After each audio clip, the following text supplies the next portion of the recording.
वो एक star hotel था। उसमें हेमंत नाम का हेड शेफ था। वो वहाँ पर हर प्रकार के डिश बनाता था।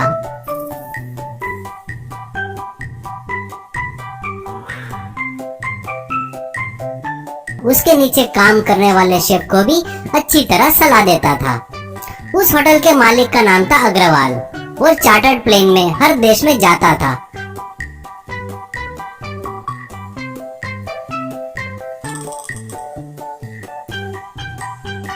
अग्रवाल को पैसे का बहुत घमंड था। वो उसके पास काम करने वाले को हमेशा अपमानित करता था।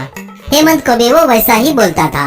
क्या रे हेमंत, तू अपने आप को बहुत बड़ा शेफ समझता है क्या? ज्यादा हीरो मत बन। मेरे स्टार होटल में काम कर रहा है ना, इसलिए तेरा नाम हो रहा है। वो ही अगर किसी छोटे ढाबे पर किया होता ना, तो तेरा नाम होता क्या? हेमंत, सर मैं अपने आप को कभी बड़ा शेफ नहीं मानता। हाँ, मैं बनाए सो डिश अच्छे रहते करके मुझे उसका अच्छा तजुर्बा है, इसीलिए सब लोग मुझे ऐसा बुलाते हैं। मैं कहीं पर भी जाऊँ, खाने के टेस्ट बदलेगा थोड़ी ना। वो स्टार होटल हो या गाँव का ढाबा हो, मैं कहीं पर भी एक जैसा खाना बनाता हूँ, ऐसा कहता है अग्रवाल।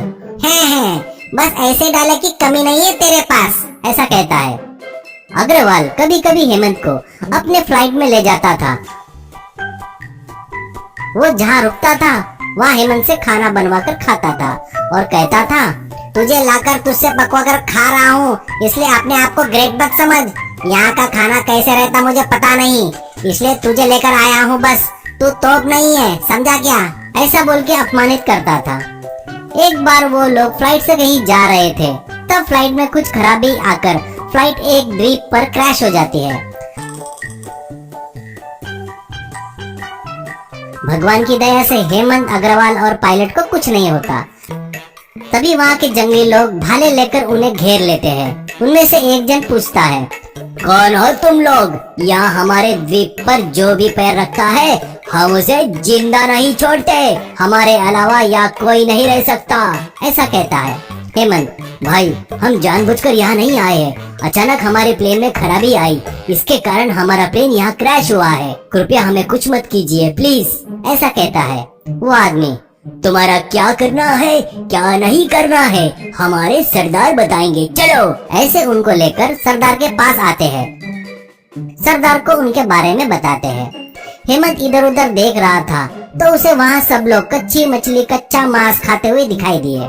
सरदार, हमारे द्वीप में हमारे आज्ञा के बिना कोई नहीं आता है। अगर आता है तो हम उसे मार देते हैं। आज अमावस्या की रात है, आज हम किसी को भी नहीं मारते। ये हमारी प्रथा है।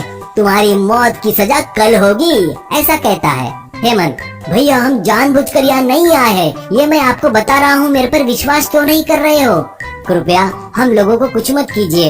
लगे तो आपकी खुशी के लिए हम कुछ भी करने को तैयार है। कृपया हमें छोड़ दीजिए, कहता है। ये सुनकर सरदार कुछ सोचता है। हमारे खुशी के लिए कोई भी काम करोगे? अगर उससे हम खुश हुए तो पक्का हम तुम लोगों को छोड़ देंगे, लेकिन तुम लोगों को आज ही यहाँ से भगाना होगा, क्योंकि आज हम किसी को नहीं मारते, क्योंकि अमावस्या की रात है करके। बताओ, हमको खुश करने के लिए क्या करोगे? हेमंत, भैया मैंने देखा यहाँ के लोग कच्चा मांस, कच्ची मछली खा रहे थे, देख के बहुत दुख हो रहा है। शायद आपको अंगार जलाना नहीं पता होगा, इसलिए शायद ऐसे खा रहे हो। मैं यहाँ आप लोगों को अंगार में पका खाना कितना अच्छा रहता है मैं सिखाऊंगा, एक बार खाकर देखिए। कहकर प्लेन के पास जाकर उसमें से खाना बनाने का पूरा सामान लेके आता है और वहाँ पत्थर से चूल्हा बनाकर उसमें लकड़ियाँ लगाकर माचिस से अंगार जलाता है। वो देखकर जंगली लोगों को काफी आश्चर्य होता है।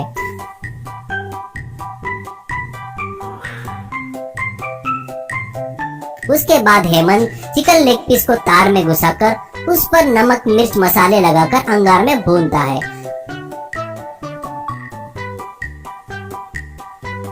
अच्छे से भूनने के बाद वो खाने के लिए सरदार को और कुछ लोगों को देता है।